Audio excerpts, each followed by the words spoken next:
Hi guys, my name is Nonima Tikela. Welcome to my YouTube channel. So today I was very shocked when I saw responses, what I would call responses from the media houses, editors.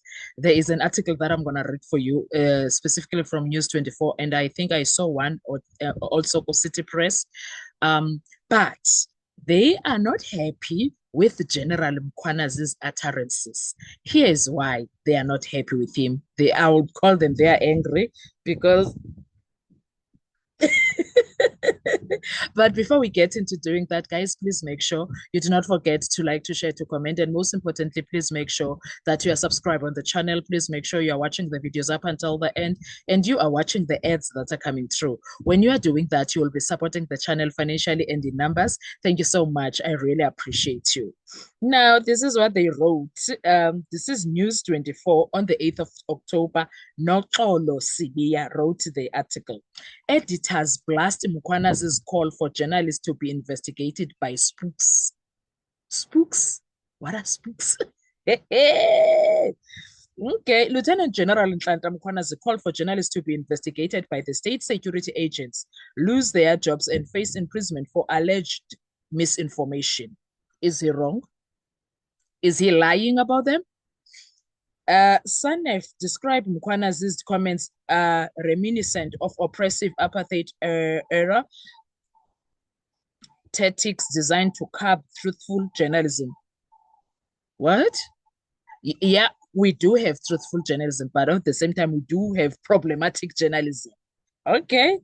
And then, but SANEF urged National Police Commissioner Fanny Masemla and Police Minister Firoz Kachalia to publicly condemn Mkwanazi's remarks, labeling them as a gross overreach of his authority.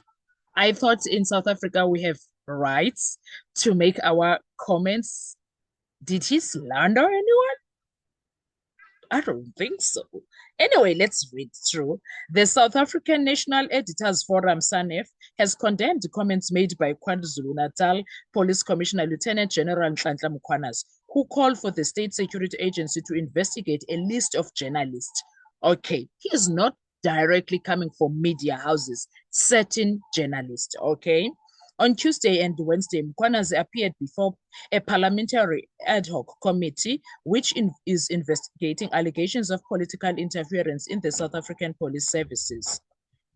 On Tuesday, Mkhwanazi urged the ad hoc committee and the Joint Standing Committee on Intelligence to authorize the state security apparatus to conduct counterintelligence investigation into certain journalists. Before we even move. So he's not directly attacking just the media houses. He is talking about certain individuals. So why are people moved? Because what he is saying, I think us as lay people, we've seen this happen, that sometimes they won't tell things as they are, they will be selective. We've seen it through the Senzo Meyiwa case we were watching. The reporting that we saw there was out of this world. We will be watching the case together, seeing everything that is happening in the case, and then we will see certain journalists doing reports at a later stage after that day, and they are omitting certain details of things that happened that were crucial in court, but had a certain narrative and a certain focus. So I think Mkhwanazi is alluding to that, which most South Africans were complaining about. So he's not the only one. Anyway, his request was based on alleged cases of misinformation purportedly fueled by elements within SAPS using some journalists to publish certain narratives. On Wednesday afternoon, Mkhwanazi went further, calling for journalists who publish misinformation to lose their jobs and face imprisonment. He said, "For this to stop, I am going to hope that lawmakers like yourselves in parliament are going to put measures in place to make sure that a journalist is not going to hide behind being a journalist if he is reporting things that are wrong and they damage other people's images." But he's not wrong when he's talking like that. So what is the issue? That they are not only going to be held accountable by that media house by losing their jobs, but they must end up in prison. There must be a heavy penalty for the mistakes done by journalists. Senef described Mkwanazi's remarks as an attack on media freedom. No, there is no freedom if you are going to be misinforming the public. That's not freedom. The freedom is when you are informing the public of what is happening, exactly how it is happening, not what you want to feed them, which is not even true. That's the problem. This would represent a significant setback for media freedom in South Africa, reminiscent of the oppressive tactics employed by the apartheid state to suppress truthful journalism, Sanif said in a statement. This is a chilling attack on the constitutional right to a free press. What you wrote that and said that it's what he said on the committee, it does not align with your reasoning that you are putting. He's not attacking the media houses or the media at large. He is speaking on specific journalists who are doing misinformation, which is not wrong. Which is not wrong. The organization called on National Police Commissioner Fanny Masema and Police Minister Firoz Kachalia to publicly condemn the remarks as unwarranted and an unsubstantiated overreach on Mkwanazi's powers. The context of Mkwanazi's utterances was based on media reports on the activities of crime intelligence, including findings from a report by the Inspector General of Intelligence. The report recommends criminal and disciplinary charges against Masemula for approving the purchase of properties worth a total of 120 million by crime intelligence. It also recommended charges against the suspended head of crime intelligence, Major General Dumisani Kumal, and the suspended chief financial officer of crime intelligence, Major General Pilani Lushaba, for gross financial misconduct. Mkwanazi asserted that the IGI report, which News 24 reported on, was classified. He said the secrecy of crime intelligence operations was sacrosanct. Okay, it's a guess. Mkwanazi also questioned whether crime intelligence should be interrogated in open sessions of parliamentary committees, arguing that even in cases of alleged corruption, investigations needed to remain secret as revealing their activities could destabilize the country. Sanef criticized these comments.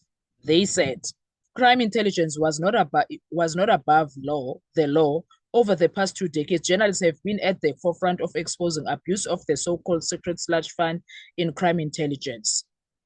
When it comes to this part, they are not above law. I agree.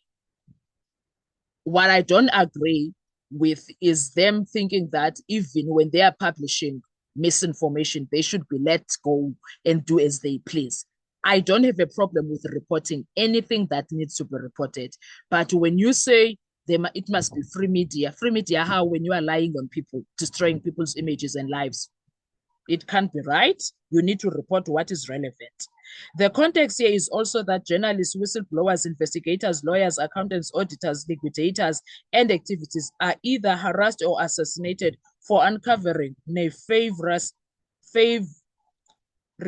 activities. Mkwanazi told the ad hoc committee that specific journalists from News 24, City Press, and the Sunday Times should be investigated. You see, he is talking about certain journalists. Citing examples of alleged misinformation, Mkwanazi claimed that Abraham Mashego, who he erroneously stated was from News 24, was being handled by crime intelligence, among others. Mashego is a senior reporter at City Press. Mkwanazi recounted receiving an inquiry from Mashego about Deputy National Commissioner for Crime Detention, Shadrack Sibia, launching legal action. He questioned why, out of all SEPS police officers and senior management, the journalist sought comment from him. I said to him, you are still pushing this narrative, and I hope you are not one of those captured. I used the word hope, knowing that he was one of them. I don't know any court papers to date. I have not seen any court papers. I have not been served with anything, but he, Mashego, might have been briefed that there is this court bid, so he must start asking these questions. He further accused the journalist of being one of many enablers along with other journalists. That's why I am calling for a state security investigation against them, because I have a list of them. They are a handful of them, he said. It's just that that he, Mashego, writes for the same media house that has very credible journalists who are doing a wonderful job within the very same News 24, who investigate cases of corruption, of murders of people, and they bring it to our attention, which forces us to conduct criminal investigations. And yet we have these ones who are used to publish the wrong information, misinformation. He argued that it could not be the case that everyone but the media is held accountable. They are good journalists, but there are also bad ones in the mix. Sanaf underscored that the media is protected from having to divulge sources, citing public interest protections upheld by the High Court rulings in Bosasa versus Basson 2012 and SABC versus Avusa 2010. These threats against journalists and their sources and any moves to investigate the media are intimidation tactics to protect the alleged corrupt and prevent legitimate journalistic work in public interest from exposing them, the organization wrote. Minister Kachalia and Commissioner Masela must condemn any attempt to undermine the constitutionally guaranteed freedom of our media, to target whistleblowers, and to hide alleged corruption from the public.